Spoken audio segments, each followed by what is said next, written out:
ഈശോ മിശിഹായ്ക്ക് സ്തുതിയായിരിക്കട്ടെ. ഞാൻ മാണിപ്പറമ്പിലച്ചൻ. പാമ്പ്ളാനി പിതാവിൻ്റെ അപലപിക്കൽ അത് അപലപനീയമാണ്. ആ അപലപിക്കൽ അപലപനീയമാണ്. എത്ര ശോചനീയമായ അവസ്ഥയിലാണ് പാമ്പ്ളാനി പിതാവ്. കഷ്ടം തോന്നുന്നു.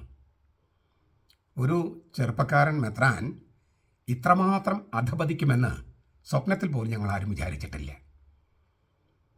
ഇന്നലെ എന്ന് പറയുമ്പോൾ 29-ാം തീയതി, ഏപ്രിൽ 29-ാം തീയതി പാമ്പ്ളാനി പിതാവിൻ്റെ ഒരു അറിയിപ്പുണ്ടായിരുന്നു. അതിൻ്റെ ആദ്യത്തെ വാചകം എങ്ങനെയാണ്: തൃപ്പൂണിത്തുറ സെൻറ് മേരീസ് പള്ളിയിൽ വൈദികനെ കയ്യേറ്റം ചെയ്ത സംഭവം തികച്ചും അപലപനീയമാണ്. പിന്നെ അതിൻ്റെ അവസാനത്തിൽ എന്ന് എറണാകുളം അങ്കമാലി അതിരൂപതയ്ക്ക് വേണ്ടിയുള്ള മേജർ ആർച്ച് ബിഷപ്പിൻ്റെ വികാരി ആർച്ച് ബിഷപ്പ് ജോസഫ് പാമ്പ്ളാനി പിതാവ് എല്ലാവരെയും അറിയിക്കുന്നു. തൃപ്പൂണിത്തുറയിൽ സെൻറ് മേരീസ് പള്ളിയിൽ വൈദികനെ കയ്യേറ്റം ചെയ്ത വൈദികനെ വികാരി എഴുതാൻ പറ്റില്ലല്ലോ. എന്തേ? വികാരി ചെന്ന് എഴുതാൻ പറ്റുമോ? സ്ഥലം മാറ്റം കൊടുത്തിട്ട് മാറാണ്ട് ഇരിക്കുന്ന ആളല്ലേ? മാർപ്പാപ്പയെ ധിക്കരിച്ച് സഭയുടെ കുർബാന ചൊല്ലാതിരിക്കുന്ന ആളല്ലേ? ശീശ്മയിലായിരിക്കുന്ന വൈദികനല്ലേ? അങ്ങനെ കത്തോലിക്ക സഭയിലെ മാർപ്പാപ്പയെ ലംഘിച്ച് ശീശ്മയിലായിരിക്കുന്ന വൈദികൻ കത്തോലിക്ക സഭയ്ക്ക് പുറത്താണ്. വൈദിക ലോഹ ഉണ്ടായതുകൊണ്ട് വൈദിക വൃത്തി ആവില്ല, വൈദികനാവില്ല. ഈ സെൻറ് മേരീസ് പള്ളിയിലെ വൈദികൻ മർദ്ദിക്കപ്പെട്ടുവെന്ന് പറയപ്പെടുന്ന ആ വൈദികൻ സഭയുടെ നിയമം ലംഘിച്ച് അവിടെ തങ്ങുന്ന ആളാണ്. സ്ഥലം മാറ്റം കൊടുത്തിട്ടും പോകാത്ത ആളാണ്. അപ്പോൾ അദ്ദേഹത്തിന് അവിടെ യാതൊരു അധികാരവും ഇല്ല.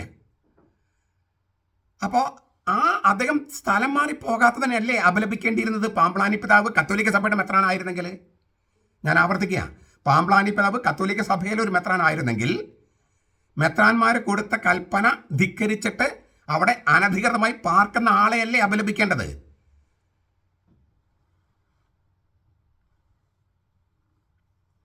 ഞാൻ ആവർത്തിക്കുകയാണ്, സഭയുടെ നിയമം ലംഘിച്ച് സ്ഥലമാറ്റം കൊടുത്തിട്ടും സ്ഥലം മാറിപ്പോകാതെ ആ പള്ളിയിൽ യാതൊരുവിധ അധികാരവുമില്ലാതെ അനധികൃതമായി കള്ളനെ പോലെ താമസിക്കുന്ന ഒരാൾക്ക് വേണ്ടി വക്കാലത്തുമായി വന്നിരിക്കുന്ന പാമ്പ്ളാനി പിതാവിനെ ചുമക്കേണ്ട കാര്യം സീറോ മലബാർ സഭയ്ക്കുണ്ടോ?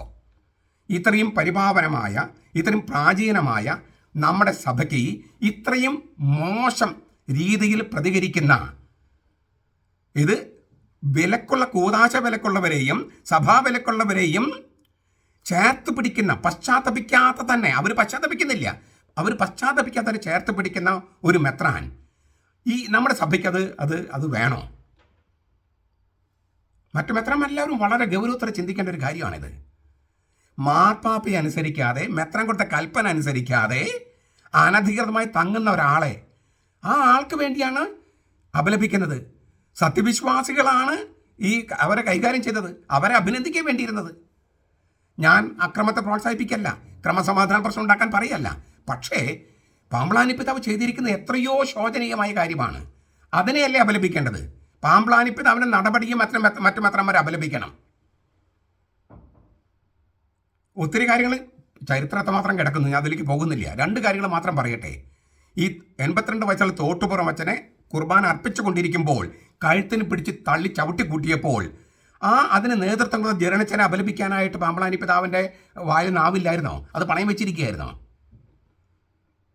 10-21 വൈദികർ ആക്രമിച്ച് കയറി അരമനയിൽ വെപ്പും കുടിയും തെറിയും പോലീസിനെ ആക്രമിക്കലൊക്കെ വന്നപ്പോൾ അപ്പോഴും ഈ പാമ്പ്ളാനി പിതാവ് അവിടെ ഉണ്ടായിരുന്നില്ലേ?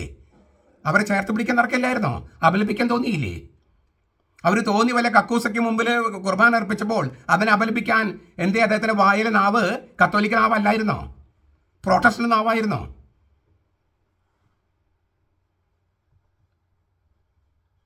എൻ്റെ ചോദ്യം അദ്ദേഹത്തോടല്ല, മറ്റു മെത്രാന്മാരോടാണ്.